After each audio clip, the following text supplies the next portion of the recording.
Hello and welcome back to the course on artificial intelligence. I hope you're excited about today's tutorial because we are taking our very first step into the world of AI, and today we're talking about reinforcement learning. It's a very important tutorial because it will underpin everything else that's going to be happening in this course. So let's get started. Here we've got a little maze, and this maze is our representation of an environment, and that's what we're going to be dealing with. In this course, we're going to be dealing with certain environments in which our artificial intelligence is going to be performing, it's going to be taking actions, it's going to be looking to beat these environments, it's going to be looking to win in these environments. And here we've got an agent.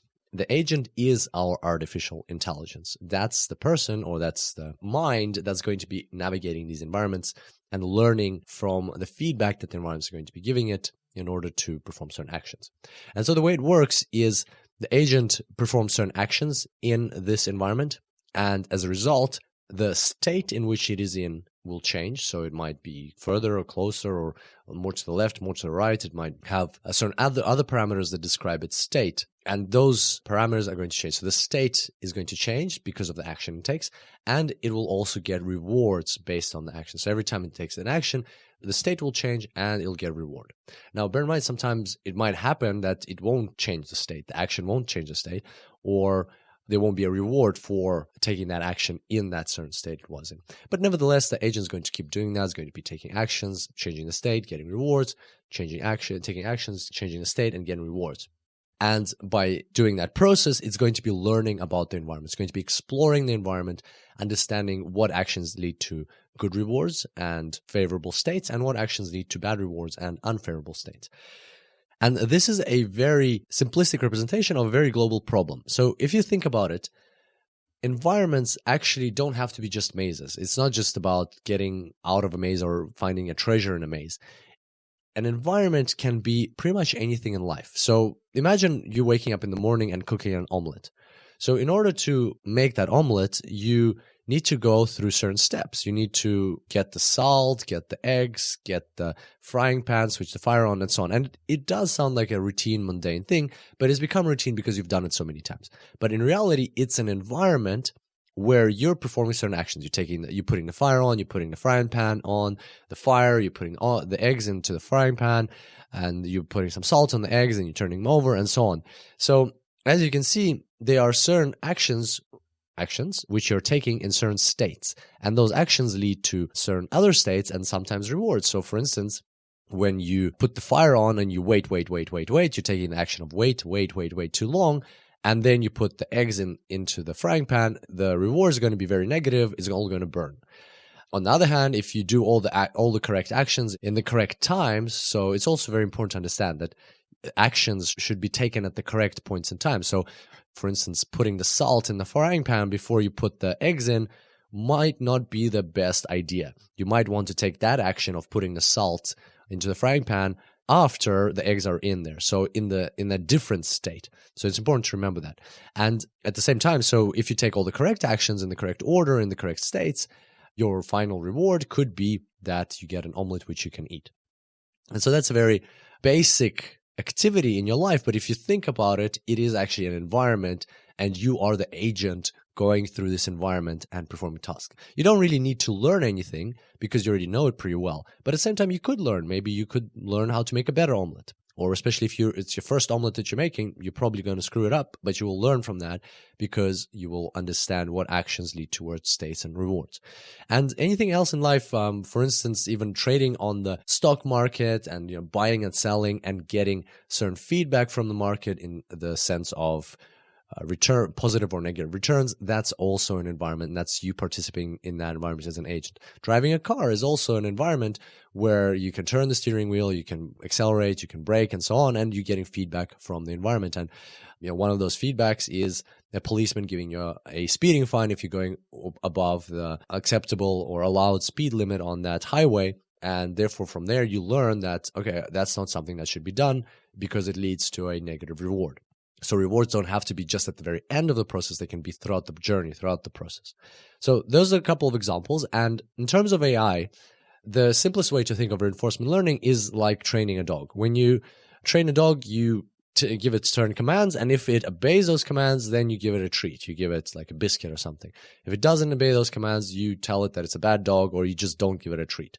And through that process, it learns what certain commands, or what it needs to do, what action it needs to take in certain states. And the states are the commands that you're giving it. And based on that, it will get certain rewards.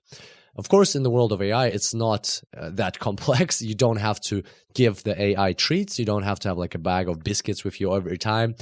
You just give it a +1 or a -1. So it's a huge advantage that in the world of AI, we've created these AIs ourselves. So the rewards that we're giving them, if you think about it, this is really cool. If the rewards you're giving them, they don't actually exist. They're just a plus or a -1 or a 1 or a 0, something like that. So it's all non-existent, it's all imaginary stuff, but at the same time, it leads to great results. We can create these amazing things, these amazing artificial intelligences by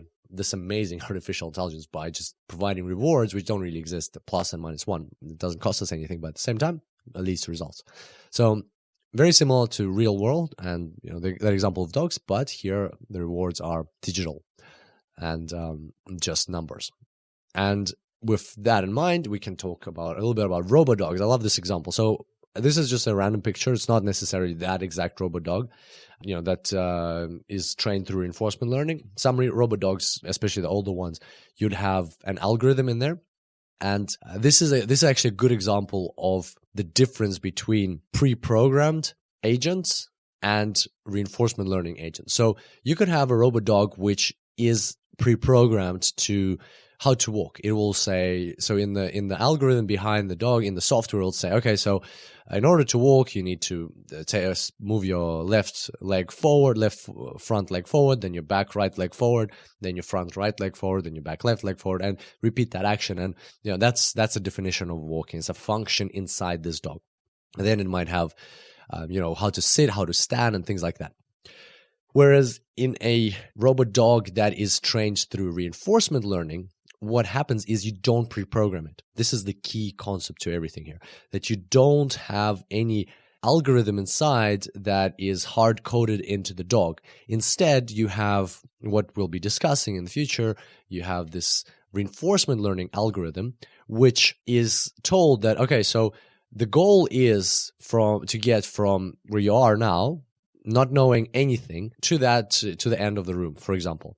And here are the certain actions you can take. You can move your right foot, you can move your left foot, you can move your right back foot, your left back foot. So here are all the degrees of freedom that you can do. You can move them like this, you can move them like that. So like a list of actions you can take. And your rewards are every time you take a step forward, you get a +1. Every time you fall over, you get a -1.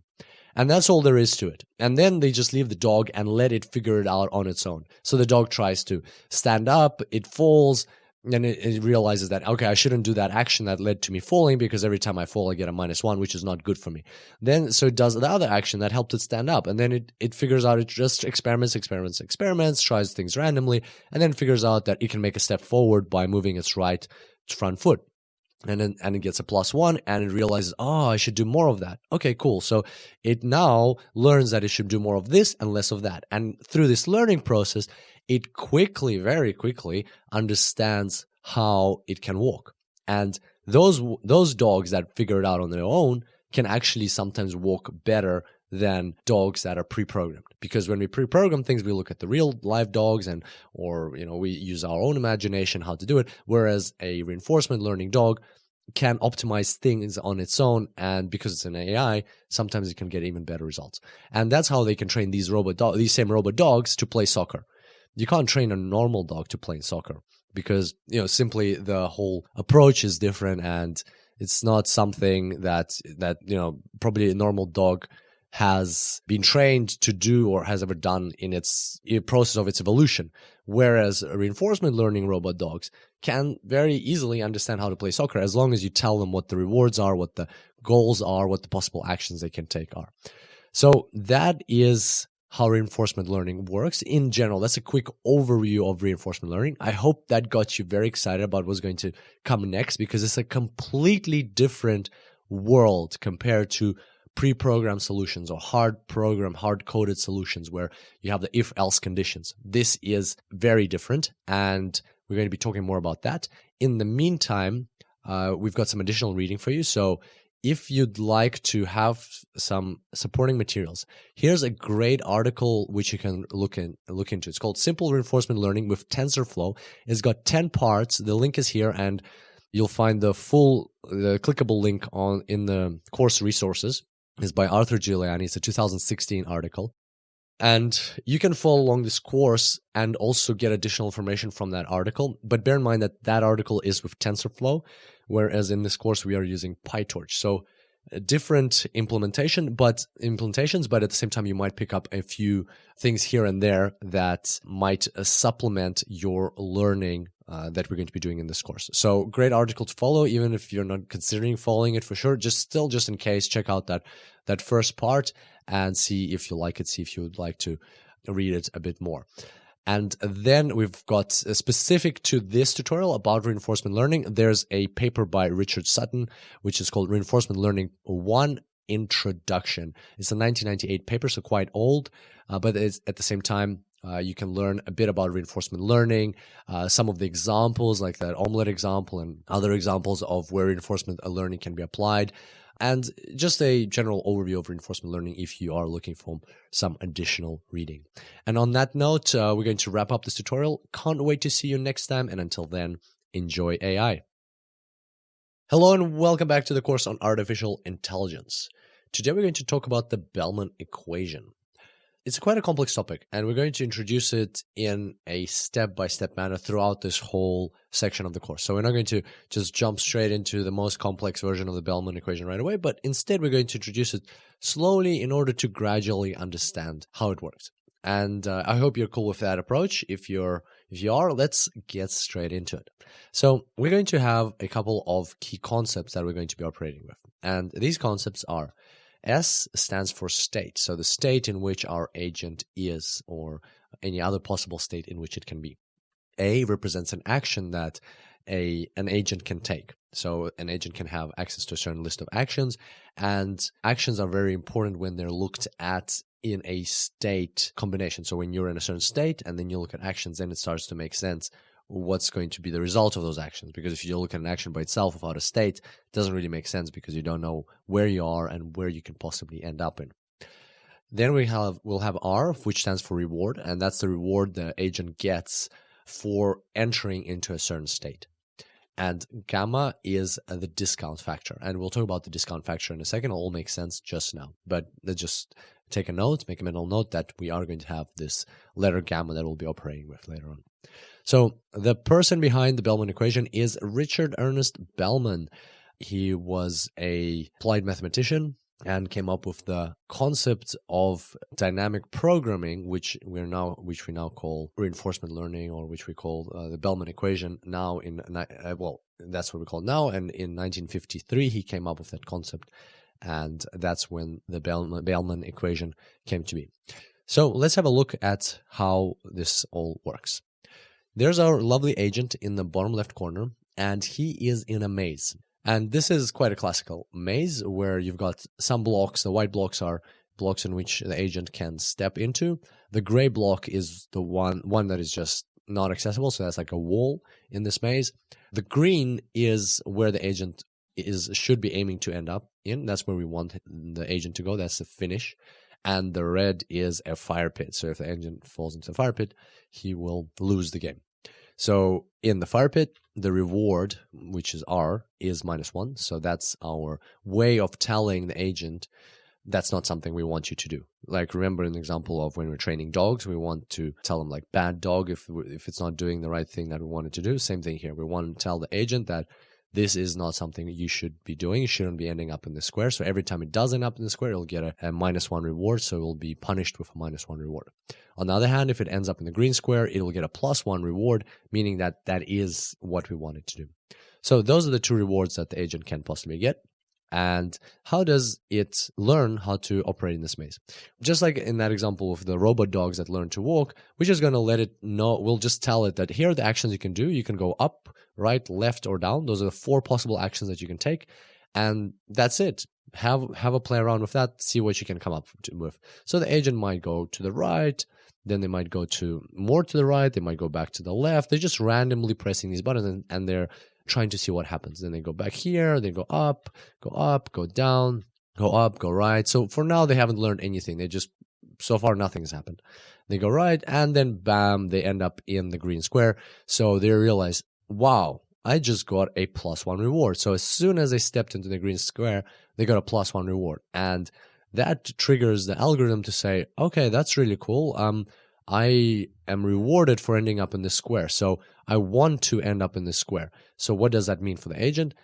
That means it starts asking the question, how did I get to this square? What was the preceding state I was in, and what action did I take to get into the square? And then it looks back and says, okay, so the preceding state was this one. It turns out to be valuable in that state, the one that's marked with the red arrow, because from that state, I'm just one step away from getting the maximum reward I can possibly dream of +1, like a biscuit for a dog. From as soon as I know if I ever am in that state, that square marked with the red arrow, all I'll have to do is press right. So how do I tell myself, how do I remember that that state is valuable? Well, to me, there's no difference actually. As the agent, there's no difference in whether I am in the green square or in the white square, right? In the green square, I get the reward of 1. So I'm going to mark for myself that the white square for me, it has the value of 1 because it leads exactly to reward 1. So as soon as I'm in the white square, I know I'll just take one more action, I'll be in the green square, and I'll get a reward of 1. So that's why I'm going to say that the value of this square is equal to 1 because it leads directly without any sort of subtractions. As soon as I'm in here, I know my reward will be 1. So I'm going to mark this square as v equal to 1. That's the value. That's the perceived value of being in this state. Next, the agent's going to be like, okay, so how did I get into this square? And, he might walk around again and so on, end up in this square again and be like, okay, how did I get into this square before that? And the way I got into this square was from this square. Interesting. Okay, so as soon as I get into this square, I know that all I have to do is go right, and then from here I already know that I'm going to win. I know exactly how everything's going to unravel from here, and I know the value of being in this state is equal to 1, and since there's nothing is stopping me from going from here to here, the value in this is the perceived value, I'm going to value being in here as v equal to 1 as well, because as soon as I'm in here, I know I'll be here, and I'll be here pretty quickly, so I'm going to win. And then how do I get into this square before that? Well, I got into this square from this square. So the value, a similar approach, the value of being here is also equal to 1. And so on. So the value of being here is equal to 1, and the value of being here is equal to 1 because each one of them leads to the next one and leads to the finish line.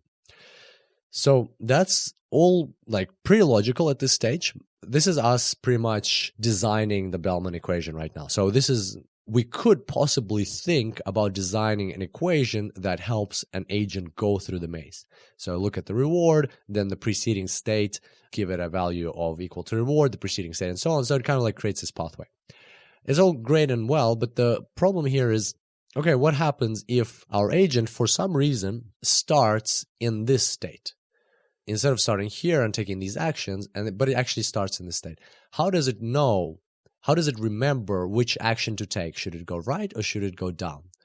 Or should it maybe go left or should it go up? How does it remember which is the next continuation from here? If the only values it has is these values of equal to 1. So it cannot see what's further away. It can only see, all right, what I have here and what I have here. How does it know which way to go? Well, at this stage, it doesn't. It's pretty identical for the agent which way to go. And so that's why this approach doesn't really work. It's a very simplistic explanation. Of course, there's much more to it, but in an intuitive way, that's why we kind of just carry on this value backwards like that, because one of the reasons is once the agent is in between these two values, where is it going to go? It can get confused like that. And so how do we solve this problem? What are we going to do here? And this is where we're going to start introducing the Bellman equation in its actual form slowly, step by step. So the Bellman equation looks something like this. So we've already talked about V, the value of being in a certain state. S is your current state or any given state. And there is S as well. And S prime is the state, the following state, the state that you will end up in after this state, and by taking a certain action. But we know that there's many actions that a agent can take, and that's why we've got this max over here. So by taking an action, what will happen to an agent? So let's say we're in state S. By taking an action in state S, and we take action A, what will happen is we'll instantly get a reward by getting into a new state. And remember that reward can be 1 or +1 or -1 if it's at the end of the game, or it can be a 0 if it's throughout the game. In this case, our reward throughout the game is 0. So that's the reward. Plus, we will get into a new state which has value of S prime. So that's the value of the new state. And gamma. We'll talk about gamma in a second. But the point I'm trying to raise here, or the point I'm raising here, is that we've got many different actions that we can take. And that's why we've got the maximum. So by taking action, we get a reward, plus we end up in a new state. And so for every in our case, we have 4 possible actions. For every one of the possible 4 actions, we're going to have a equation like this. So this is going to have a value they will have a different value for every one of the 4 actions. And we're going to look at only the maximum because, of course, the agent wants to take the optimal state. So if he's in state S, he's going to look at these values. He's going to find the maximum based on the action and going to take that action that leads to the maximum of these values. So hopefully that makes sense why we're taking the maximum here. Then once we've got the reward and the value of the state, why do we have this gamma parameter here? Well, it's there exactly to solve that problem of where the agent doesn't know which way to go because it cannot. It's comparing the values of 2 states on both sides, and they're the same. That's why the gamma is called the discounting factor. So we're going to have a look at that in practice now to better understand it. So let's take our formula. We'll put it here on the top right. And now we will analyze what the values of these different states are. And every state here is a square now made. So any one of these white squares is a state, and we were going to calculate the value of being in that state. So let's start with this square. What is the value of being in this state? Well, we need to take the maximum of this value across all actions. And we know that this value is maximized as we get closer to the finish line. That's how it's constructed. And by looking at it, you can see, because here it's got the reward and here it's got a discounting factor multiplied by the value of the next state. And it just makes sense that that's how we would construct that equation. So it makes sense that from here, the maximum of this value will be if we move to the right. So that's how we calculate the value of the state. This value of this state is equals the maximum, or equals to this value if we move to the right, if we take an action of moving to the right. So what will this value be? Well, the reward of moving to the right is equal to 1. And regardless of what gamma is, we don't have a value in the state because we are already in the best state possible. So this is the final state. It won't have a value. We just get a reward here, and that's the end of the game. So the value will be of this maximum will be equal to 1. And that's why value of state S here is equal to 1. Now, things get interesting when we move to the left, when we move backwards a bit. So now let's calculate the value of being in this state. And for that, we're going to need gamma. So let's say our discounting factor is a 0.9. And it'll make sense what a discounting factor is once we calculate this. So from here, just based on our intuition and because we know how this maze works, we know that the best possible action is go to the right, because from here we go here. So that means the maximum will be achieved when in this state you go to the right. And so let's see what happens if we plug it in here. So if you go from here to here, you don't get any reward. It will still be a 0. But then you'll get gamma, so you get 0.9 times the value of the new state, which is 1. So in this case, the whole result of this is 1 times 0.9 times 1 equals 0.9. So that's our value, 0.9.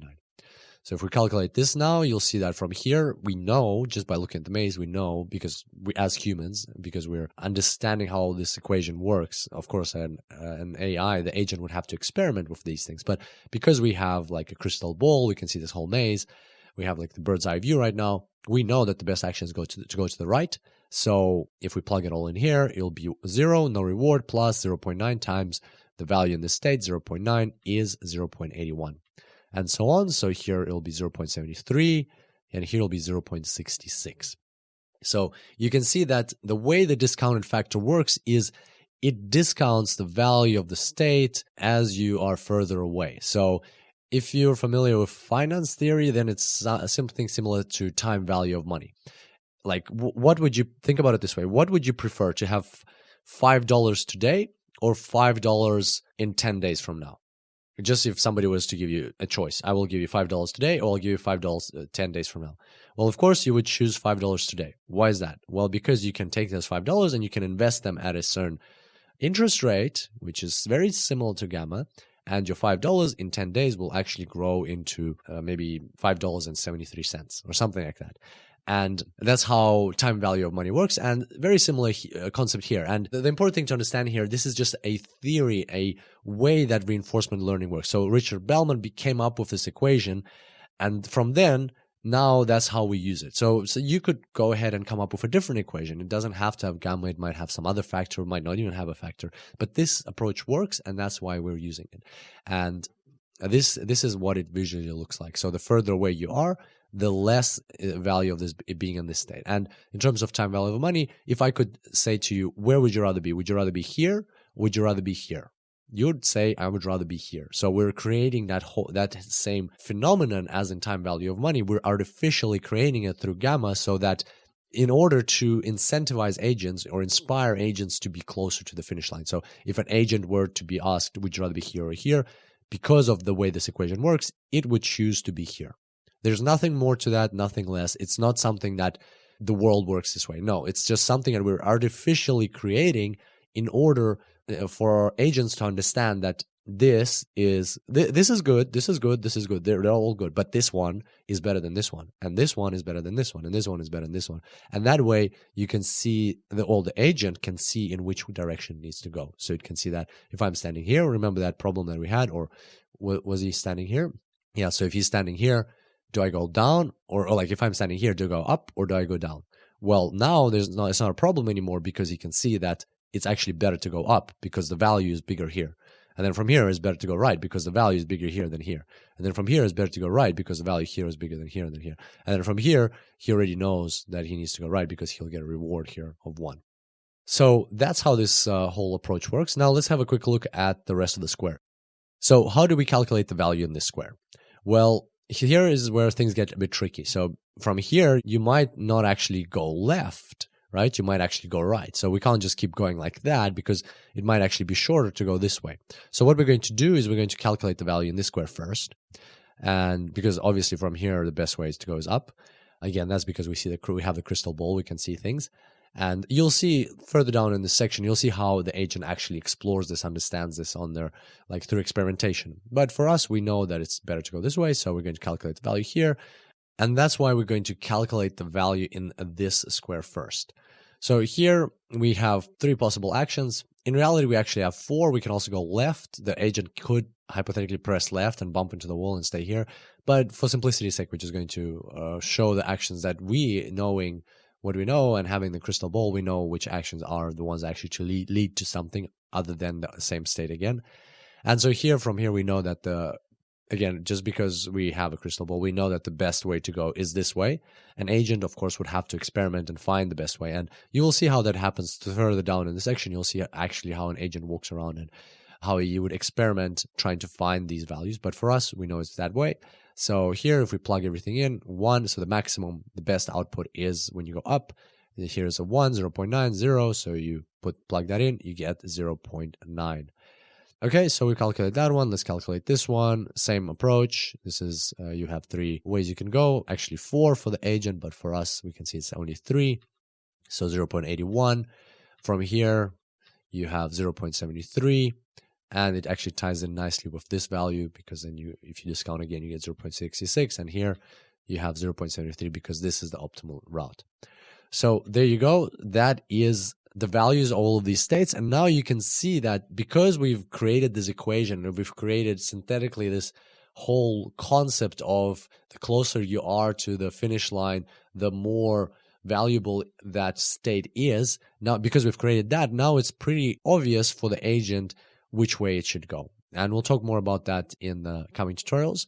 I hope you enjoyed today's session. And I know it might sound a bit very basic at this stage, but as we go through this section, we will add a bit more complexity to it.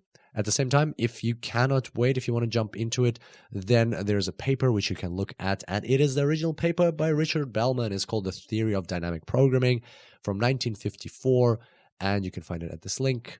And there you go. So you can jump straight into it and read from the author of the Bellman Equation. But just bear in mind that this is quite a mathematically heavy paper. And on that note, I look forward to seeing you next time. And until then, enjoy AI. Hello and welcome back to the course on artificial intelligence. So we've talked about the Bellman Equation and we've analyzed our little maze. Let's have a look at the plan. What is the plan? Well, here is our maze analysis, and we know that we can see actually the states, the values of each state. We can see what the value of being in every single state is, and therefore the AI can, or the agent can navigate this maze. So what is the plan? Well, the plan is simply like a treasure map for the artificial intelligence. Instead of looking at these values, let's just replace them with arrows, which indicate in which direction the agent should go because it knows those values. So an ideal scenario, after it's explored this environment, it knows the values of being in each state, and therefore it can come up with this map. So let's have a look again. We know that here value is 1. So if you are here, out of the 2, the better one is this one. So you go right. From here, out of the 2, this one's a better one, this one's a better one, this one's a better one. Or actually from here, you have 2 options, right? So here's kind of like a tie. So you just pick one at random, doesn't matter which one, because the value in either case is the same. And more so, even if we look through, it'll take the same amount of steps, same number of steps to get to the end. From here, you've got 3 options, but this one is the better value. From here, this one is a better value. From here, obviously this one's a better value because here you just get a -1 reward right away. And from here you have like 3 actually. So, but this one is the best one out of them, best value of the state. And so therefore, if we replace them with arrows, it makes sense that this is how the agent would go. If it starts here, or if for some reason it ends up in this square, it knows how to get out of here. And it starts in this square, it knows how to get out of here, and so on. So that is what a plan is. And don't confuse plan with policy, because we're going to be talking about policies further on. Policies are very similar to plans, but they have a little trick to them because the environment is going to be a bit different. It's going to be stochastic. And that's what we're going to talk about in the next tutorial. So I can't wait to see you on the next one. And until then, enjoy AI.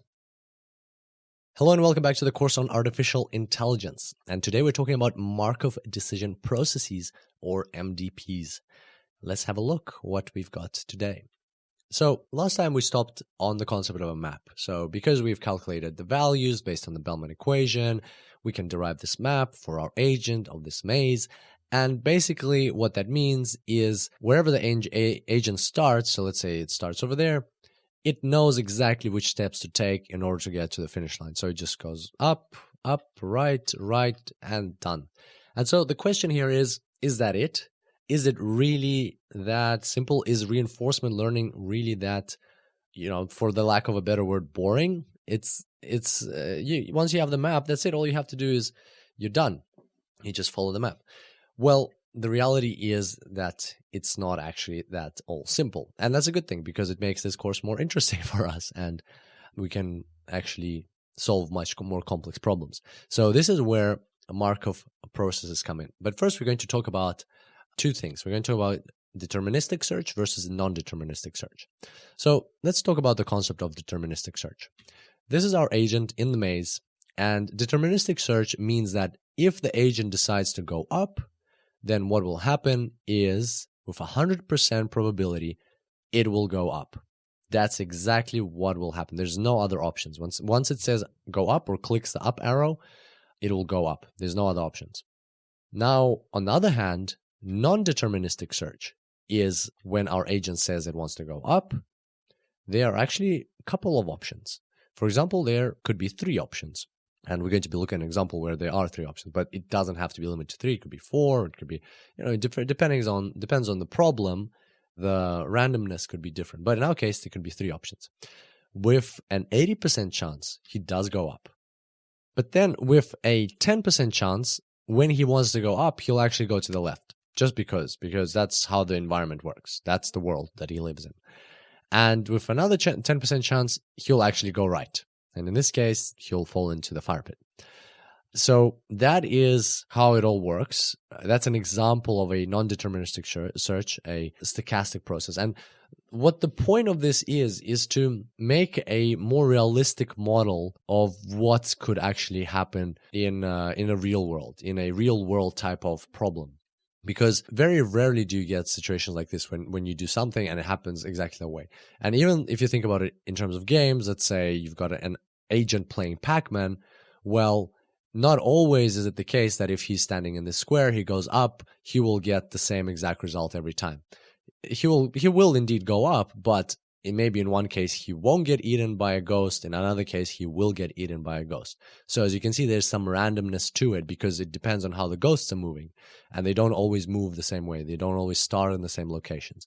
So it's very logical. It's fair that there is some randomness. There's something that is not under the control of the agent, and this is just a way for us to represent that in order for us to learn how we can deal with it and how that affects the Bellman equation, how it affects the whole reinforcement learning process.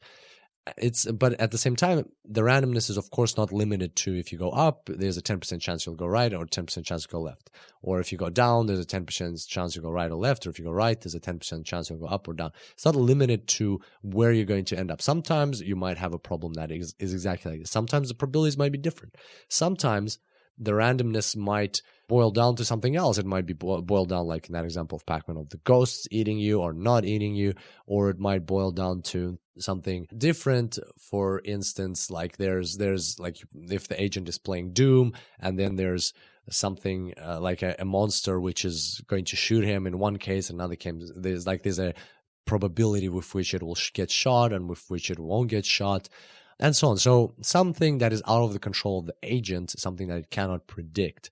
That's what we're modeling here in non-deterministic search. And this is where we have directly approached two new concepts: Markov processes a Markov process and a Markov decision process. So let's have a look at these. And you know how much I don't like to put definitions and lots of text on the slides, but in this case, it is necessary for us to go through them. So let's have a look. A stochastic process has a Markov property if the conditional probability distribution of future states of the process, conditional on both past and present states, depends only upon the present state, not on the sequence of events that preceded it. A process with this property is called a Markov process. Very complex definition, and it kind of like even a little bit, not contradicts itself, but it feels like it contradicts itself. So here it says conditional both for past and the present states, depends only upon, but at the same time, it only depends upon the present state. So don't get too bogged down in that. I'll break it down in simple terms. So a Markov property is when your future states, so not just your choice, but the whole thing, your choice and the environment, it will only, like the results of the action you take in that environment will only depend on where you are now. It will not depend on how you got there. And that's it. So that's a Markov property, and a process which has this property is called a Markov process. So to put it into an example, so if your agent is here, and if he decides to go up, he might go, in our case, in our non-deterministic search example, he actually might go left and right, or right. That's because we have that stochasticity inside our environment. We have that randomness inside our environment. So any one of these three might happen. But the key here is that this is a Markov process because we don't care how he got here. He could have come from the top, ended up here. He could have come from the left, ended up here. He could have come from the bottom, ended up here. He could have moved around here like 100,000 times and then got here. It does not matter what happened before. Only what matters is which state is he in now. And so the probabilities of going left or right or up, they will always be the same if he's in this state now.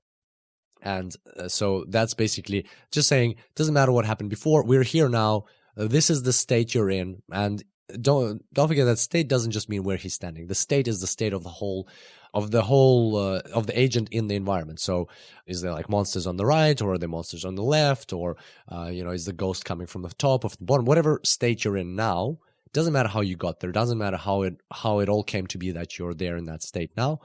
What will happen in the future is only determined by the state you're in now, plus the actions you will take. Then plus, of course, the randomness that is overlaid on top of that. So that's a Markov process. And a Markov decision process, or an MDP, or Markov decision processes, provide a mathematical framework for modeling decision-making in situations where outcomes are partly random and partly under control of a decision maker. So important to understand, that Markov decision processes are different, a different whole concept to Markov process, to a Markov process. They're kind of like a mathematical framework. So, but at the same time, I thought it was important for us to understand what a Markov process is, because I think it still helps in the understanding of a Markov decision process. So a Markov decision process is exactly what we've been discussing up till now. So that the agent lives in this environment where it has control. Like, remember previously it had full control of what's going on, but now it has a little bit less control. It can decide to go up, but it actually knows, okay, so if I go up, there's an 80% chance I'll go up, there's a 10% chance I'll go left, 10% chance I'll go right. So not everything is fully under its control. There is some randomness in this environment. That's exactly what a Markov decision process is. A Markov decision process is the framework that the agent will use in order to understand what to do in this environment. So we've got an environment with some stochasticity, some randomness, and now the agent has to choose, for instance, should it go up, down, left, or right. It has to make that decision. It doesn't know what to do. And in order to make that decision, it's going to apply a framework. It's going to be using a Markov decision process in order to make that decision, what's going to happen, where it's going to go. And so basically this environment that poses this problem, it is referred to the Markov decision process. So it's the framework that agent using. At the same time, the environment is referred to that the agent is operating in a Markov decision process environment. And so basically here we've got two concepts. We've got the Markov process is the way this environment is designed, that what happens from where you are now doesn't depend on the past. And at the same time, we've got the Markov decision process is the framework that the agent is going to be using in order to solve this environment. And the good news is that the Markov decision process, or that framework that we're talking about, is actually just an add-on to our Bellman equation, is the Bellman equation, but just a bit more sophisticated. So let's have a look at that. This is our Bellman equation so far. It's the maximum of all possible actions. So the value of being in a state is the maximum of all possible actions that you can take from that state.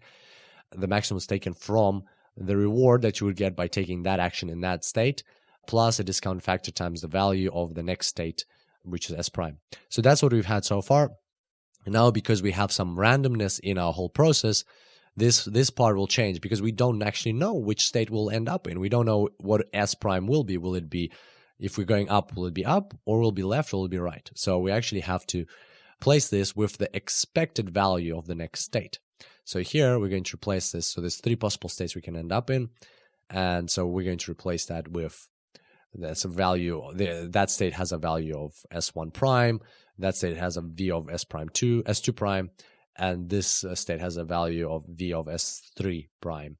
So now we're going to multiply the state that we actually are intending to go into by 80%, because that's our probability of getting into that state, plus the probability of getting into this state, 10% plus probability of getting in this state. So this is just our expected value. So if from statistics, if we take the expected value of getting into of the state that we'll get into, so kind of like the average. What's the average of what we'll get? And then we replace that over here. Then we get this equation. Now, it jumps very quickly just because this equation is bigger, but if you look at it carefully, you'll see it's exactly the same thing. So you've got max here, you've got max here. Then you've got R of S and A, you've got R of S and A. Here you've got gamma, you've got gamma. And then finally, here you've got V. So you knew exactly it was a deterministic search. You knew which state you'll get into. Now you don't know which state you'll get into. So instead of taking V, you're taking the expected value of the state you'll get into, or of the future state, or just in simpler terms, you're just taking the average of what you'll get into. So, you know, if like it was like if it was a 33% chance, then it'll be like this plus this plus this divided by 3, basically. But in this case, it's not exactly like average. It's a weighted average because of your probabilities here. So here you've got the probability of when you're in this state, you take this action of getting into state S prime times the value of S prime and summed across all S primes that you could possibly get into over here. So exactly what we had 3 here, 1, 2, 3, add them up, multiply by probabilities, add them up. Same here, 1, 2, 3, multiply them by probabilities and add them up. And that is your new Bellman equation. Congratulations. This is what we're going to be working with going forward. And that is the framework that is used in Markov decision processes. So that is the framework that solves this, that agents use to solve this whole stochastic, non-deterministic search problem where there's random events that are happening that they cannot control. So it's much more complex, but as you can see, because we built up slowly to it, now we already know about this, we already know about this, we already know about this, we know about this, we know about this. So all we did is we just introduced this part over here because there are probabilities involved in the action or the consequences of your action are non-deterministic. They are based on certain probabilities. And so there we go. That's how a Markov decision process works and the underlying equation behind it. Once again, it is something that is more closely resembles real world problems, real world scenarios, or even game scenarios, because not everything is straightforward. There is some randomness involved, and not always will taking an action in a certain state will always not always will it lead to the same outcome. And so this is what we're going to be dealing with going forward, and that's going to make things way more interesting. So hopefully you're excited for that and excited to see what's going to come next. And in the meantime, I found a really cool paper for you to have a look at. This time it's a very applied paper. So this one's actually really interesting to read through. It's called A Survey of Applications of Markov Decision Processes, and it was written by White in 1993. There's the link, and it'll show you examples of where Markov decision processes actually are used to model real life scenarios. I was very excited by this. I was impressed by some examples. So population harvesting, for instance. So let's say you have some fish, and you know what the population of the fish is. You need to decide how many fish can we fish out this year, and so that's your current state. That's the action that you're taking. How many can we fish out this year? So that what are the possible outcomes of that? How many fish will we have next year? How many fish will we have the year after and the year after, and so on? And it's not deterministic, because it's not like if you take out 90% of the population, then next year you will have back to 100%. It's not exactly deterministic. There are certain random factors involved which are out of our control, and therefore we have to understand what's going to happen. We have to model what's going to happen. That's where a Markov decision process is used. Agriculture, there's an example, like same thing, like harvesting crops. How much crops do we harvest? How much do we not harvest? Another one which I looked at, finance and investment. Like an insurance company needs to decide how much of its funds it will invest in any given, I think, day or year or some period of time. And there are certain factors that are out of its control. For instance, the market movements, it doesn't know what can happen. So it needs to actually model that somehow, and a Markov decision process is used for that. So here you can see lots and lots of examples, and this is the number of examples given, I think, for each one. And so, even sports, 2 examples for sports and epidemics and motor insurance claims, inspections and maintenance and repair, and so on. So very interesting. Have a look at that just to give you an understanding of, hey, this is not just all made up stuff, hypothetical, the Matrix type of thing. This is actually a real world scenario. So it'll give you a better understanding. And this is what we talked about in the promotional video for this course, that or the description of the course, that we're going to inspire you and your intuition to give you ideas for how to use AI in real life. This is your opportunity. Look at this paper to understand, okay, so we're going to be dealing with Markov decision processes going forward. That's really cool. What do they look like in real life? And this possibly could trigger some ideas for you how you could apply AI in the future to make the world a better place. And we'd be super happy about that. We'd be super happy if you could use what you learn in this course to make the world a better place with AI. How fantastic would that be? So on that note, I hope you enjoyed today's tutorial. I look forward to seeing you next time. And until then, enjoy AI. Hello and welcome back to the course on artificial intelligence. Previously, we had quite a strenuous and long tutorial on Markov decision processes, and hopefully you got along well with that, and hopefully I could explain things in a approachable and engaging way. And today we're going to talk about policies versus plans. It's going to be a quick and fun tutorial because now we're entering into a new world. We're entering into a world of stochastic search, non-deterministic search. It's not just about getting through the maze, but also accounting for random factors that might just hit you in the head when you're going through this maze, and you need to be prepared for them. That's the world our agent is living in, and it's more fun, but it's also more dangerous. It's less predictable. So how is our agent going to behave? Let's have a look. there's our Markov decision process framework, which is once again our favorite Bellman equation. However, the more advanced version of the Bellman equation we were working with. So from now on, we're just going to call this the Bellman equation. And here we've got our maximum across all actions. So the value of a state, any S state S, is the maximum across all actions that an agent can possibly perform in that state. And the maximum was taken from the reward that the agent will get by performing action A in state S plus a discount factor multiplied by the expected value of the new state it will be in. And the expected value is taken here because it doesn't know exactly what state it'll end up in. There are some random effects that are present in the environment that might alter the state, and he might not end up in the desired state. He might end up in a different state. That's why we're taking the expected value over here, this sum over here. So let's have a look at this as our example, or in our example of the maze. So this is what we had previously. So previously we were dealing with deterministic search. So we knew that, all right, so if I'm here, I definitely need to go here. If I'm here, I definitely need to go here. If I'm here, I definitely need to go here. If I'm here, I'm here. So it was all pretty straightforward. Once you have this map, and remember we called it a plan. Once you have the plan, it's pretty straightforward what you need to do. There are our arrows. So that's the plan with the arrows. And from here, it was very straightforward. These are the routes that the agent would take. Wherever you start on this blue line, that's exactly the way you would go. However, now we don't have a plan anymore. We can't have a plan because, whatever we plan might not happen. It's not under our control. A plan is when you know exactly what you need to do next. You know the steps. So you have a starting point, you have a goal, and you know every single step, so you can plan them out. You're like, I'll do this one, I'll do this one, I'll do this one, like in life, like a plan. But at the same time, there's so much now randomness going on. You can't have a plan because what if you get here and then you click to the right and actually takes you down? So that's not part of your plan. So that's why it's not called a plan anymore. And here we're going to calculate the values, or we're actually going to just look at the calculated values for this same problem, but given that we have this randomness inside. So these are the new values. And so why are these values different? So let's just compare it to what we had previously. This is what we had previously. These are the new values. So once again, we had previously, you can see 1, 0.9, 0.81, 73, 66, and this is what we have now.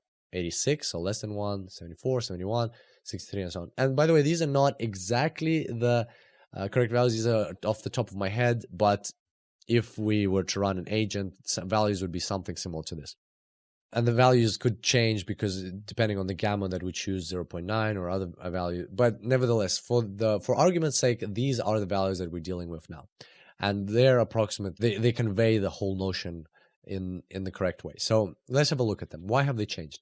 Well, why is here, let's start with this one. Here the value was 1. Why is it all of a sudden 0.86? Why is it less than 1? Can't we just go from here? Well, we actually can't, because from here, if we go right, which is our intention, if we go right, we would actually, with a 10% chance, we'd end up here. So we'd hit the wall and we'd be back in this state. And remember, we have a gamma, so the value would be discounted. Or with a 10% chance, we would end up here in this state. So it's not 100% probability I would get here. So therefore, this value can no longer be a 1. It's something less. And let's say it's 0.86.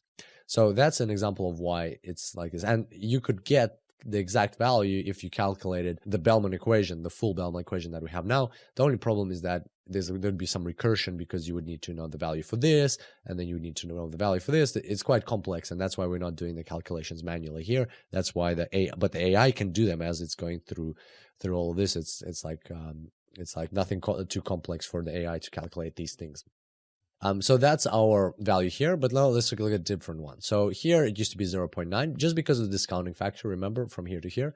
Again, now from here, we can't just jump from here to here, simply because even if we go like this, we might end up back here, right? There's 20% chance that we'll still stay in the square because we'll hit a wall. And again, and so on. So the value of being here is 0.71.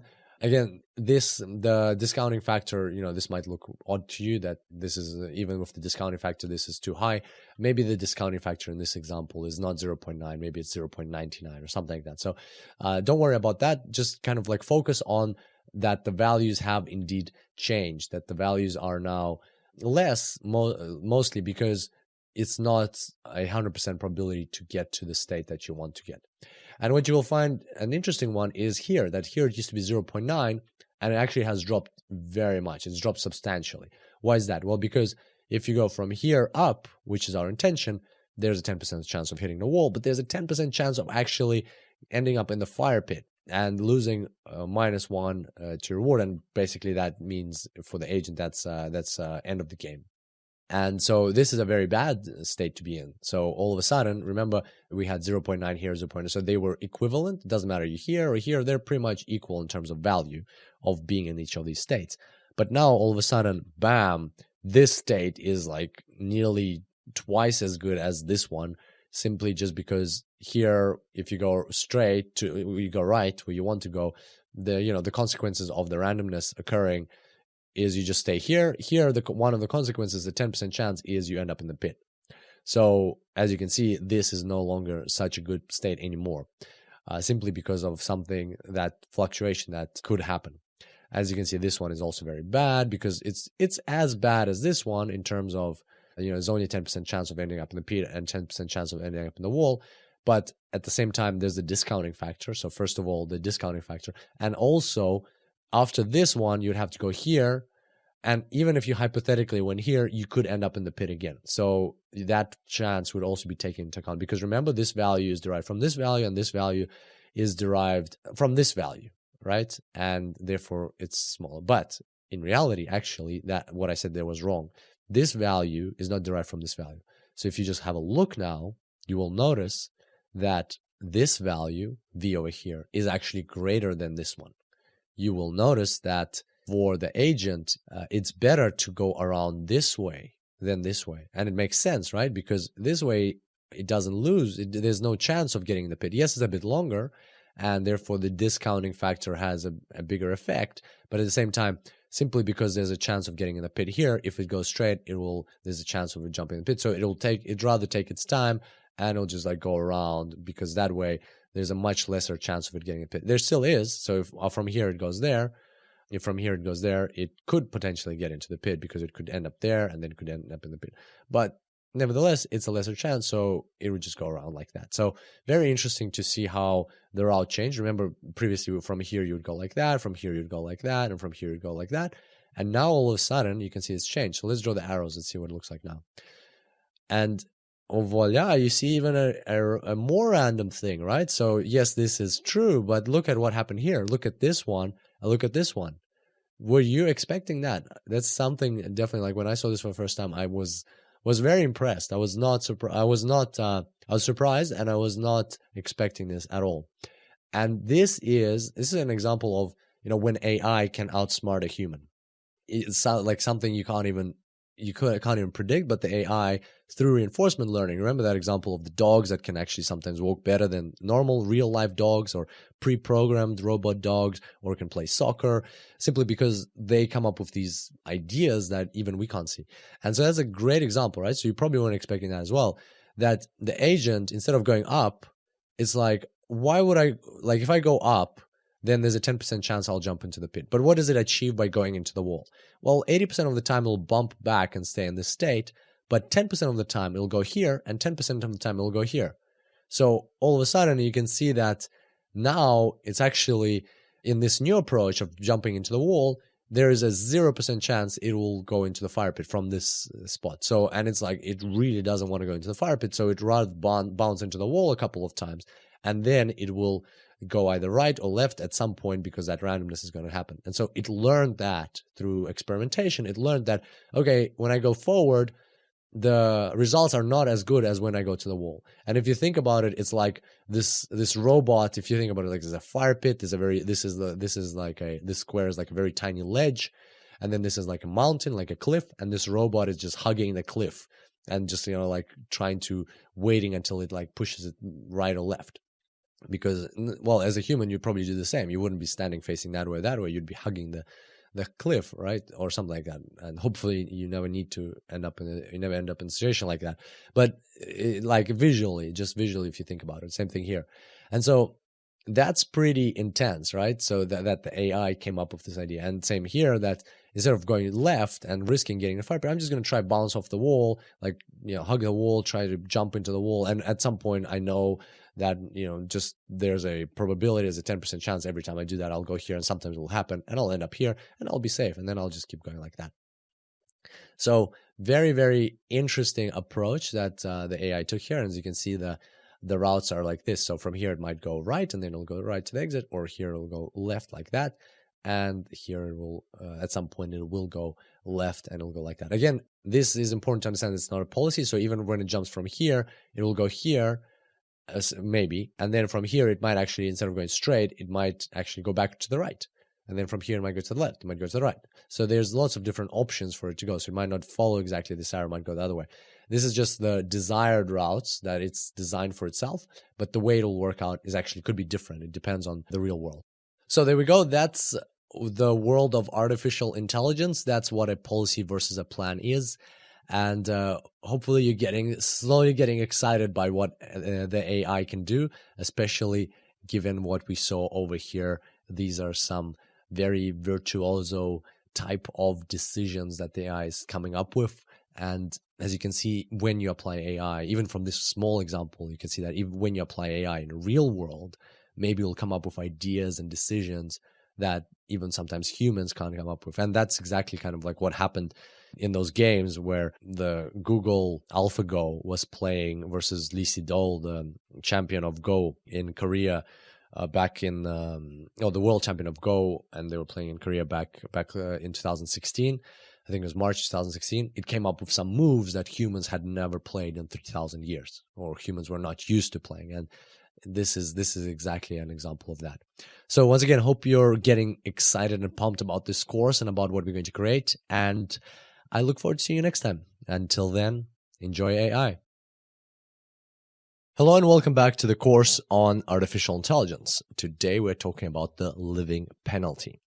All right, so here we've got our Bellman equation, and as we've been going through this course, we've been slowly making it more and more complex. So far we've already added these probabilities in here, and also we've added the discounting factor.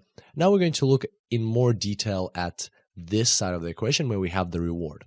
Now remember, previously, when we talked about how reinforcement learning works, we said we have an agent and it performs actions in the environment, and in exchange, or as a result of that, it gets a new state in which it's now in and a reward for that action. Well, so far in our example, we've only been getting rewards at the very end, either if we get to the finish line or if the agent ends up in the fire pit, he gets a +1 or a -1 reward.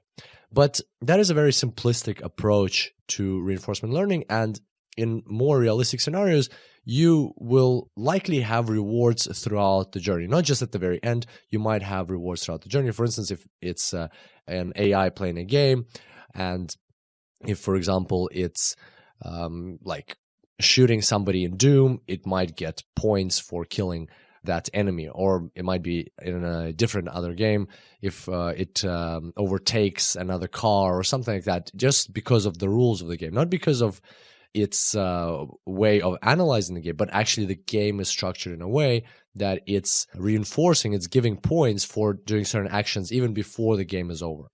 So scenarios like that are very common, not just in games and also in real life. And that's why we're going to introduce something similar into our example, a simplified version of that, but nevertheless a reward that is continuously given to the agent throughout the game, not just at the end. And the way we're going to do it is by looking at the other tiles. So right now we only have reward +1 at the final tile and reward -1 at the other final tile, the fire pit. But now we're going to add rewards in every single tile. We'll add a very small reward. It'll be -0.04. And as you can see, it's negative. So every time the agent moves, he'll get a negative reward. And that's why it's called a living penalty, because no matter where he goes, he will always get this negative reward, except for these final tiles, because that's the end of the game.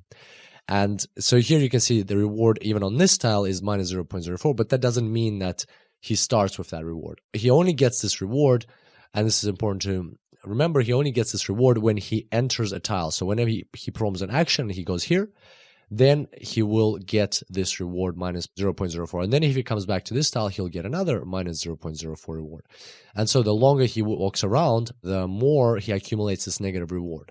And therefore, it is an incentive for him to finish the game earlier, as quickly as possible.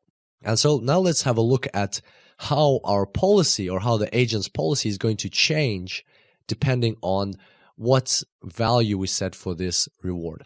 So here are 4 environments, and in each one we're going to explore a different reward. Now, we're not going to do the calculations.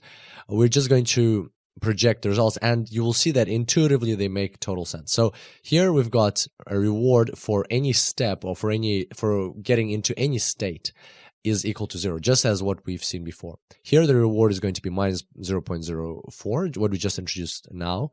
Here the reward will be minus 0.5, or the living penalty will be minus 0.5, so much higher, you can see, than here, more than 10 times greater. And here the living penalty will be minus 2, so even more than the reward you get for jumping, or even less than the reward that the agent gets for ending up in the fire pit. So let's have a look at how the actions, or the optimal policy for passing this environment will change depending on this reward. So this is our original policy. And as you can remember, we had these 2 very interesting and even a little bit weird decisions by the agent, but which totally makes sense if he can live for as long as he likes, if he can just travel around for as long as he wants without being penalized for staying alive very long. Why not? Why wouldn't he just go into the corner here, into the wall, and just keep doing that until it so happens that he goes this way, and then he will walk around. And same thing here. It's much safer for him to jump into the wall, hoping that one of these will come up eventually, and then he'll go to the finish line anyway. Because by choosing these 2 actions, he doesn't risk getting into the fire pit. Now let's see what happens if we add a reward, a negative reward for just being alive, for making a step, for making a move. So here you can see that instantly these 2 changed. Now the agent doesn't want to jump into the wall. He is more likely to risk getting to the fire pit, having that 10% chance of jumping in here, but he will go forward. Because every time he jumps into the wall here, if he was going to be doing it here as well, every time he jumps into a wall, he performs an action, he ends up in this state with an 80% chance, and that means with an 80% chance he will get a minus 0.04 reward, meaning that a lot of the time he's going to be accumulating this negative reward. Same thing here. If he jumps into the wall, waiting for that moment when he will actually be randomly moved to the right, if he keeps doing that, he will accumulate this negative reward, and the result of that, if you perform the calculations, you'll see that the result of that, the expected value of that approach, jumping to the wall, is worse than taking the risk of going forward and actually ending up in the fire pit. So he changes his decisions in these 2 blocks to instead move forward, and here move to the left, even though there's a risk of jumping in the fire pit, simply because now the longer he's alive, the longer he will accumulate this living penalty. In the next environment, now we're increasing the living penalty to even a greater number, minus 0.5, and let's see what changes here. So now you can see that compared to this environment, the only thing that changed here is that this arrow is pointing to the right. And what that means is that now it's no longer a good option for the agent. Oh, actually, also this arrow was pointing to the left, and now it's pointing to the upwards. So now it's no longer a good idea for the agent to go around from here, go around all the way, because if he goes around all the way, yes, he's safer. There's no chance of getting to the fire pit, but at the same time, or there's a less chance of getting to the fire pit, but at the same time, he will accumulate quite a substantial negative reward as he walks around. So the path is too long. So that forces him, even whether he's here or here, to take the shorter route to get here, even though he has a much higher risk of getting into the fire pit, because as soon as he ends up in the square, there's a 10% chance of getting to the fire pit. According to his calculations, it's just the expected value of this approach is better than the expected value of going around, simply because we've increased this living penalty. And finally, we're getting to the example with the living penalty of minus 2.0. So here, I would encourage you to pause the video now that you've seen how the policy has changed as we increase the living penalty. I encourage you to pause the video and to think for yourself, what will happen in this scenario? What do you think the optimal policy will be, given that the living penalty is so high? So I'll let you pause the video if you'd like to.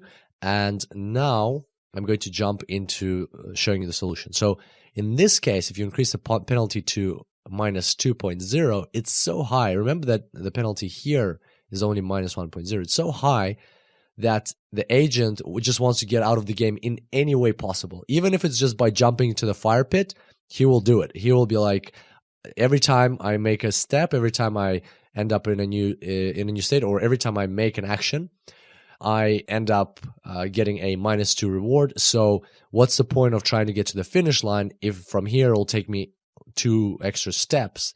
I'm just going to go here and then straight into the fire pit, because that way my reward is going to be less. The negative reward is not going to be as bad as in the case of just making additional steps. So you can see that adding this living reward, and depending on the value of the living reward that we're adding, the results are going to be different, and the agent is going to select different policies. And that's basically how the reward value is incorporated by the Bellman equation, even when it's not just at the finish line or at the end of the game, but even throughout the game. And again, once again, it doesn't have to be on in every single state. Depending on the environment itself, it might be given to the agent at certain specific states, not at every state. But in our simplistic example, we're just using rewards at every given state to illustrate this concept. So I hope you enjoyed today's tutorial. And as you can see, we've already made our Bellman equation quite sophisticated, and now be applied to many different scenarios. And I can't wait to see you in the next tutorial. And until then, enjoy AI. Hello and welcome back to the course on artificial intelligence. Today we are finally talking about Q-learning. All right, so we've already got this equation, the Bellman equation, which we've added lots of components to. We've got the reward here, which can be not just at the very end, but it can be at any given step. We've got the discount factor. We've got the probability, because now we're looking at Markov decision processes, and here we've got the probability of ending up in different states regardless of what action we take, or actually given the action we take, they can be multiple states that we can end up in, and then we've got the value of the next state. So you can see it's kind of like a recursive function and so on. But you probably still have one question. The question is, where in all of this is the letter Q? Why is it all called Q learning? So where's the Q? And that's the question that we're going to be answering today. So far, we've been dealing with values, the value of being in a certain state. And now we're going to look at how Q fits into all of that as well. So here we've got 2 examples. On the left is what we've been doing so far. Our agent has been analyzing, okay, I'm over here. This is a Markov decision process, so it doesn't matter how I got here. The rest of the environment doesn't care of the steps that it took me to get here. From now on, I have to make the optimal decision where to go, here, here, or here, based on the current state and all the future states that come from here, but not from the past. And so he can see that there's 3 options. There's state 1, state 2, state 3. And based on his experience, he has calculated the values in these states. And now he's going to, using the Bellman equation, so even that though this is a stochastic process, so he knows that he'll go here, but there's a chance that he'll go left or right, and so on. So based on these values, he's going to make a decision. That's what we've been doing so far, and that is totally the legitimate approach here. But now we're going to modify it a little bit. We're going to take the same exact concept, same exact problem, but here, instead of looking at the values of each state that he can end up in, we're going to look at the values or the value of each action. So we're not going to use the letter V anymore because V is for the value of the state. We're going to use Q. And you might have a question, why the letter Q? Well, Q, some people speculate that Q, well, I read this, I think, on Quora. Somebody mentioned that Q is because of quality. But at the same time, I couldn't find any other references to that. So it might not be because of that. It might be just because that's the letter that was used at the time. And now it became super popular because it's all called Q learning because of that. So no exact reason why it's called Q, but nevertheless, at least it helps us distinguish between V and Q. So Q here represents, rather than the value of the state, it represents, let's go with quality. It represents the quality of the action. It represents, okay, so I've got 4 actions. What are the different qualities of these actions? What is the, or the value of the action, or the quality of the action? Which action is more lucrative? So I need a metric telling me, all right, how do I quantify this action? And then I can compare them. And that is exactly what Q is. And so here he's got 4 possible actions. As always, go up, right, left, or down. And based on the action, there's going to be a formula which tells us the quantifiable value of that action, which we're calling the Q value of that action. So let's have a look at how we're going to derive this formula for Q. How does it actually relate to V? Because as you can imagine, because actions lead to states, there has to be some sort of link between the two. Right? We've already determined how to calculate this, and we're pretty good at it. We know how to use the Bellman equation in very different environments with lots of different complications. Well, let's leverage that knowledge to understand how we can now calculate Q in order to make the same predictions. Because as you can imagine, the environment doesn't change depending on what approach we use. The environment is going to be the same regardless. So therefore, this approach and this approach should always give the same result. And therefore, that's another reason why these two should be linked. So let's have a look. So here's our V approach, where we're just going to look at the value of any given state, this state, or any other state. And here we're just using the letter S here because that's the current state. And so therefore, the terminology will be the same in both equations. And here we're using QSA. Q is of the state S and the action A, because action is up. But in which state did we perform that action? We performed that action in state S. Okay, so now we're going to write out the Bellman equation for the first approach. As you can see here, we've got V of S, so the value of any given state S is the maximum of the reward that you get. So maximum based on the actions, so you have 3, in this case you actually have 4 actions. So maximum out of all the possible actions, and then of this part, which we've already discussed many times. So this is our reward that we get from performing that action in that state, plus a discounted factor multiplied by the expected value of the new state that we're going to be in. An expected value because it is a stochastic process. We don't know exactly for sure that we're going to end up over here. We might end up on the left or the right with a certain probability. That's why these probabilities are in here. All right, so that's our value. And now let's look at Q. So Q is going to be defined. We're going to use this to define Q. So let's say the agent from this location, from this state, performed the action up. What is the Q value going to be equal to? Well, first of all, let's see what he'll get in return. For performing this action up, first thing that you'll get is a reward, right? That's no doubt about it. There's going to be some sort of reward. It might be 0, but we know that the way this reinforcement learning process works is that sometimes for performing certain actions from a given state, there's a reward. So we're going to add that in here. And then we're going to add, what are we going to add? Well, let's think about it. What is the next thing that happens after he's gotten the reward? Well, the next thing that happens is that now the agent is in a certain state. He could end up here with a 80% probability or some probability, but actually he could end up here or here. But wherever he ends up, now we already have a quantified metric for that state he's in, and that is actually the V value of that state. But because he can end up in many different states, in 3 of the possible different states, we have to look at the expected value of the state that he'll be in. And so we're going to add that in. We're going to add, of course, the discounted factor as we previously had, because that is somewhere in the future. And then we're going to add the sum of across all possible states that he could end up in by taking this action times the probability. So what we're saying here is that, okay, so by performing an action, you're going to get a reward plus, which is a quantified metric, plus you end up in a state. We don't know which one. It could be here, it could be here, it could be here. But here is the expected value of the state that you're going to end up in. And now we're going to multiply it by discounting factor because that is 1 move away. So that is our Q value for performing this action.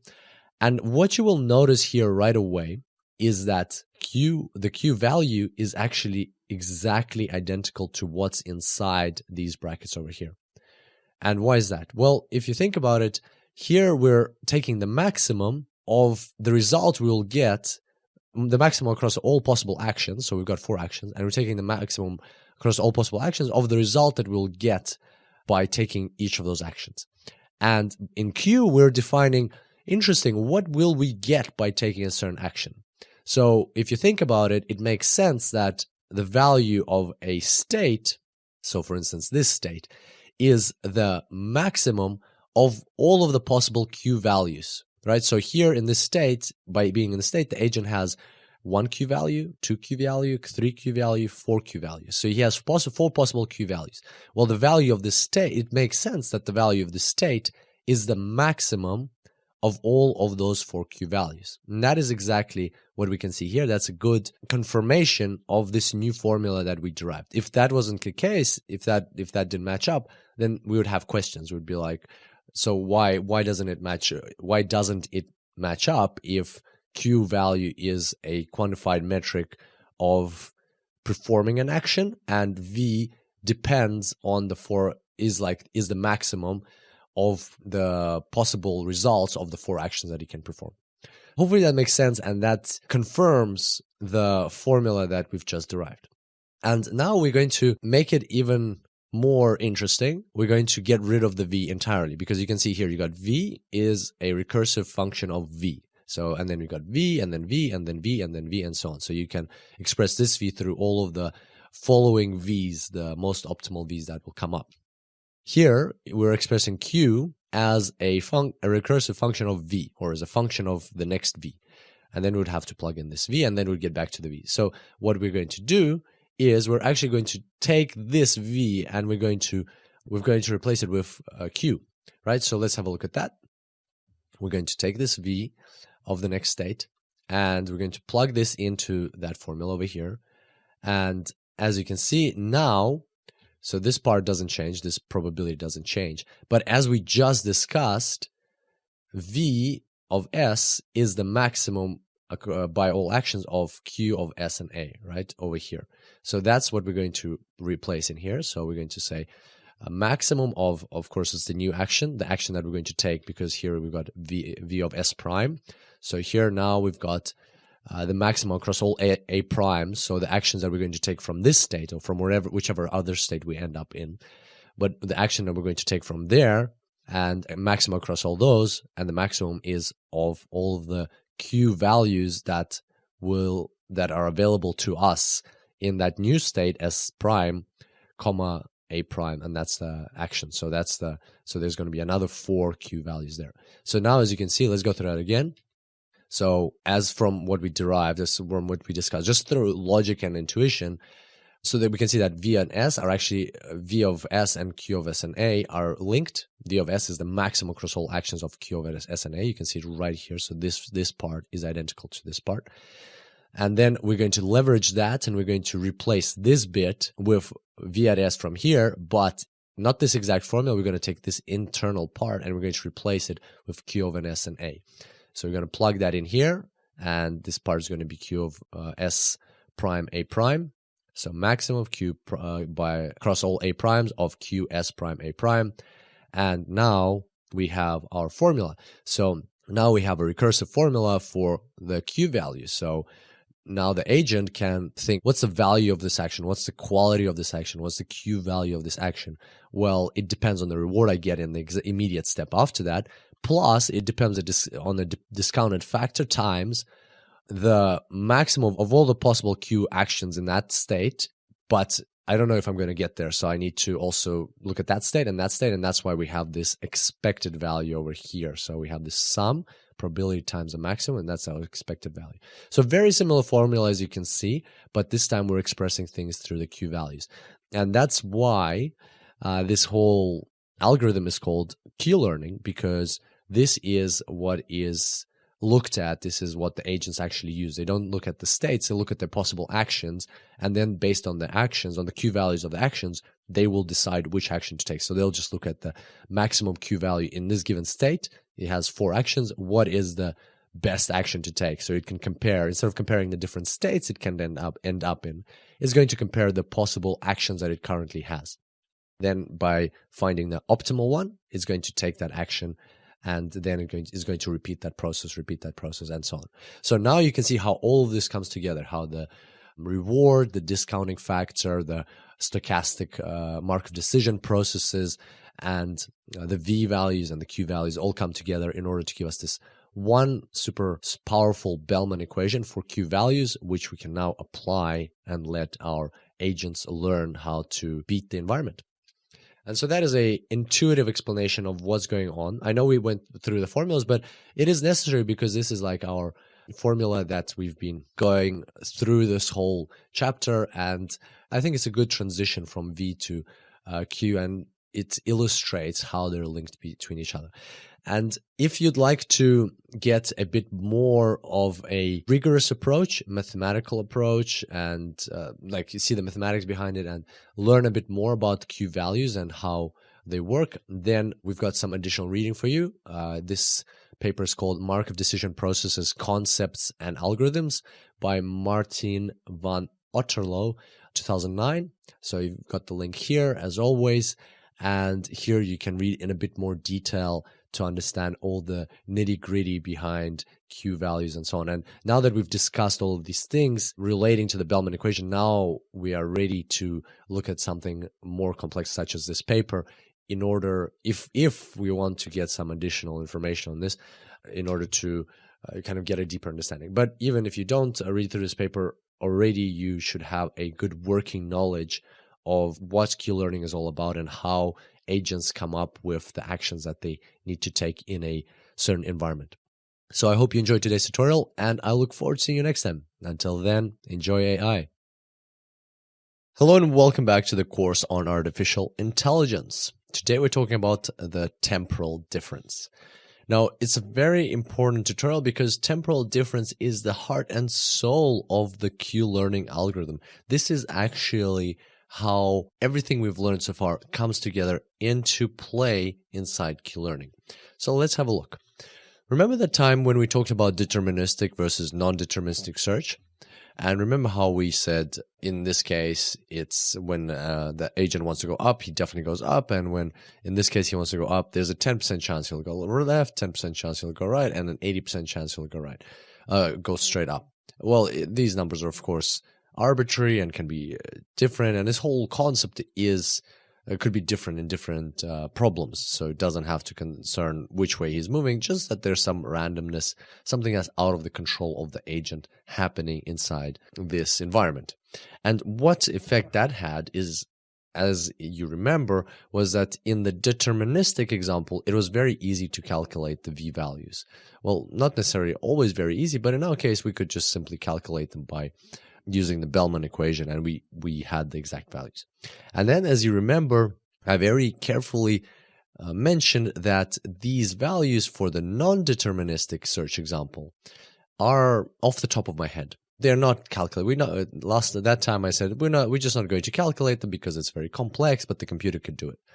And we just went along with these values that are just values that I made up, but they did get the job done. They helped us understand the concepts. Well, now we're going to return to that a little bit and understand what exactly is going on here. Why is it so much harder to calculate these values in the non-deterministic example? Or generally speaking, in these problems, in these environments and the agent going through them, why can it be so hard to calculate these values? Well, when you think about it, because when the agent moves, for instance, from here to the right, he doesn't necessarily always move that way. Sometimes there's a chance that he'll go when instead of going straight. So let's call these northeast, southwest. So instead of going west, the agent might sometimes go south. And for instance, from here, instead of going north, he might sometimes go east. So here, instead of going east, he might sometimes go south. And here, instead of going north, he might sometimes go east or west. And here, instead of going north, he might sometimes go east or west, and so on. And therefore, in order to calculate this value, you would need to know what this value is. But the interesting thing is that in order to calculate this value, you need to know what this value is. So there's a lot of recursion happening here. And therefore, you cannot just define what these values are. And on top of that, this recursion is not deterministic. It is sometimes it happens this way, sometimes instead of going up, he'll go right, sometimes instead of going up, he'll go left, sometimes instead of when he wants to go up, he will go up. So it is subject to chance. And so maybe many times the agent will go through this path and he'll go up, and he'll think that from here he always kind of goes up, and so the value of the state will be good, and then all of a sudden he'll drop into the pit and this value will go down. And so therefore you can see how there is some stochasticity or randomness to this whole calculation of these values, because they're all interlinked, plus on top you've got that randomness that's inherent in the environment because there's a Markov decision process. So that's where all of this comes together, and that's where we're going to introduce the concept of the temporal difference, which will allow the agent to calculate these values. And here we were dealing with V values, and since then we've already moved on to Q values, so that's what we're going to be working with. We're going to be looking at Q values. So as you recall, this is our Bellman equation for Q values. So a Q value, or the value of performing a certain action A in state S, is equal to the reward that you get after performing that action, so immediately after performing that action, plus you get the maximum, you get the gamma of the sum of all the possible, so you kind of get the expected value of the state that you will end up in. So as you recall, that was our formula for the Bellman equation. And now, just for simplicity's sake, we're going to rewrite it in the old-fashioned way, in the way that we used to talk about the Bellman equation before we knew about the stochasticity. So, as you remember, this was our Bellman equation in the sense of a deterministic search example, because here you don't have that expected value, you don't have the sum across all probabilities, you just have that as if it's determined where you're going to end up, what state you're going to end up, and then you're taking the max in that one state. And the reason we're rewriting it is simply, the only reason is because it is just easier to write it, and it'll be easier to us to follow along with the formula. So we're going to just remember that we replaced this part with this part, and also you'll find this notation in a lot of literature, so it'll be easier for you to follow along with other sources if you're studying those. But do remember that, in fact, what we mean is this probabilistic approach here instead of this notation. It's just easier for us to operate this and understand what's going on, and just kind of like look at the equations so that they're not too cluttered. But once again, just remember that, in fact, what we mean is this probabilistic approach over here. And so we're actually nearly done, so let's have a look at what's going on. So here is our blank state of the maze. We don't have any Q values. Let's see, or we may, but let's just keep it blank for now. Let's just look at one of the states, so at one of the cells, this one specifically. And here we have, for instance, for the action of going up, we have a Q value that we've calculated. So it's not that we don't have any Q values yet. We do, but we're just not illustrating anything. We're just keeping it blank for simplicity's sake. But we have the agent has been walking around for some time, and let's say hypothetically somehow he's calculated this Q value of going up or north from this state, from this specific cell, and the value is Q, S, and A. And so now what we have, so he is currently where this blue arrow is pointing. The agent is sitting in this cell. And now he needs to make a choice. Where is he going to go? And he knows the value of the action going north, and that is Q, S, and A. And here I'm saying before. And the reason for that is because that is before he takes the action. He hasn't taken the action yet, so he's still in this cell. And before he's taken the action, the value here is Q and S and A. And now he actually takes the action. So let's say he decides this is the best one, he takes the action, and he moves up to this cell. Well, now what happens is, now comes after. So after he's taken action, we can measure what is this value. Let's just calculate this value. The value of the reward for taking that action plus gamma times the maximum of this new state that he's just gotten into, S prime. And so the maximum across all possible actions in S prime. And so what we have here is the value before of that action, and then we've calculated this metric afterwards. But as you can recall from the previous formula, so if we go back very quickly, from the previous formula, what we just calculated is indeed the value. That is how Q of S and A is calculated. So this right part, we've just calculated it separately, but after we've taken action. So as once again, before we knew a Q of an S and A value, something that we've calculated through our iterations previously. So a value that's stored in our memory, so just like a number that we know. And now, after the actions being performed, we know what reward he actually got, what reward the agent actually got, and we can calculate this new value. So in essence, we're kind of recalculating this value, but now with new information. The new information is the reward that we got. And plus what state we ended up in and what the maximum across that state, for what this new value is for that specific state that we're looking at. So what the value of that being in that state is. So basically the Q of an S and A, but given new information. And now the temporal difference is defined as TD of A and S of these two, of the difference between these two. So here the first element is your after value. So the kind of like Q of S and A, but calculated afterwards. And the previous Q of an S and A, which you had stored in your memory.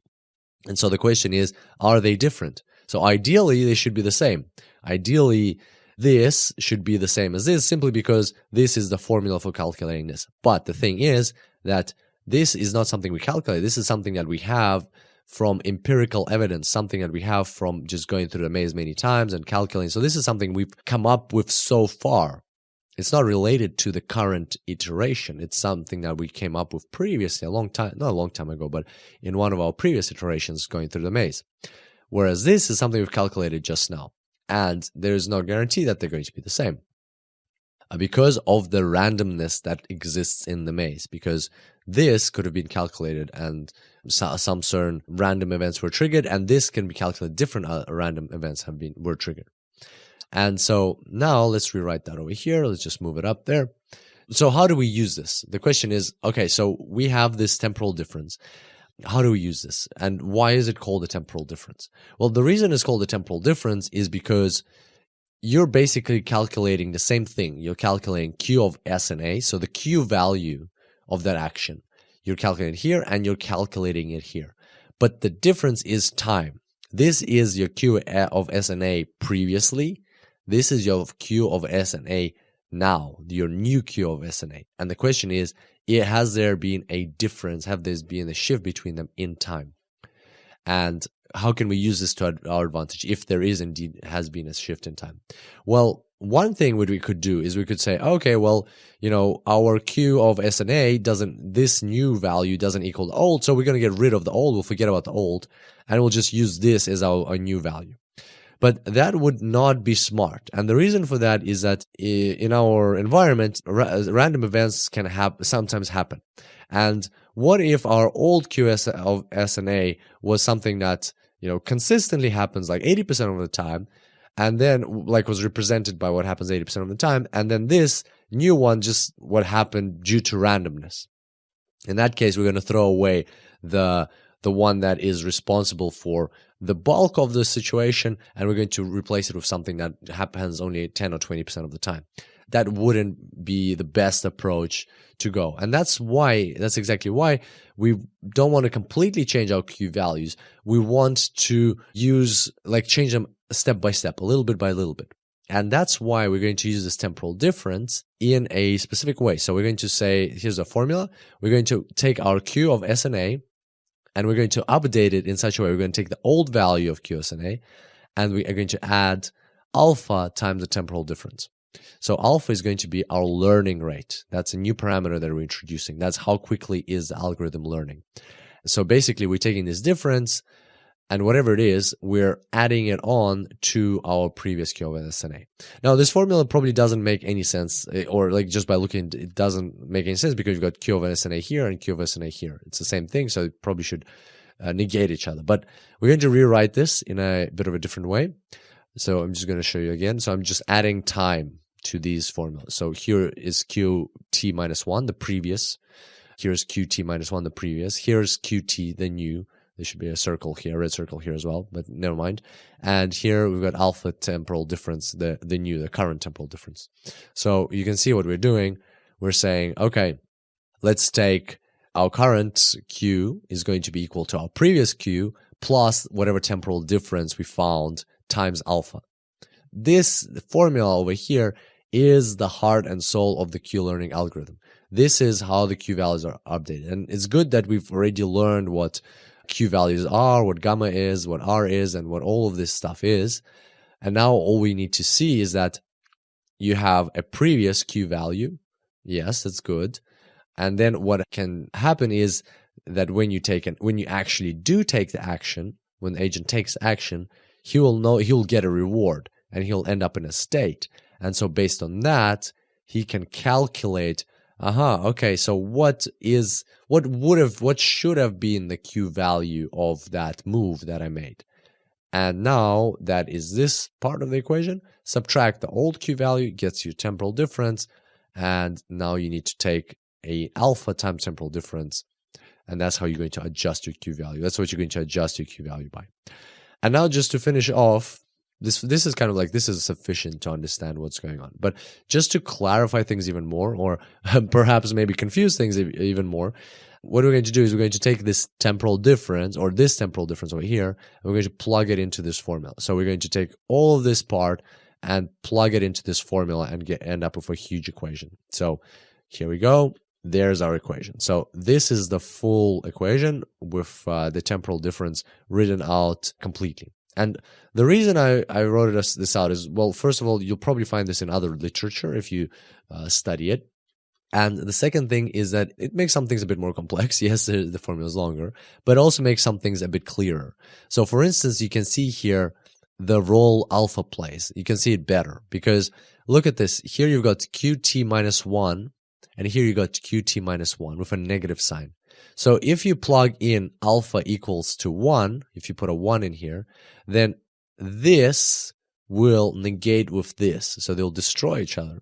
And all you'll have left is this part.